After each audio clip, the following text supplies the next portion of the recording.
ദീൻവിളി കേട്ട് ജ്വാലയായി ഫാത്തിമ,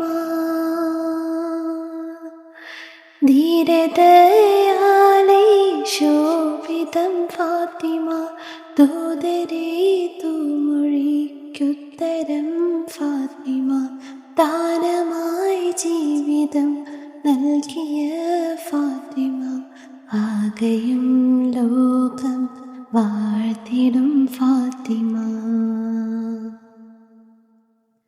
അഷ്റഫുലംബിയ രാജാവിൻ പൂമകൾ ഫാത്തിമത്ത് സുഹറ, ഇമ്പപ്പൂവഴകായി മക്കാമരുഭൂവിൽ ഉദിച്ചൊരു ഖമറാണ് ഫാത്തിമത്തൊളിവാണ്.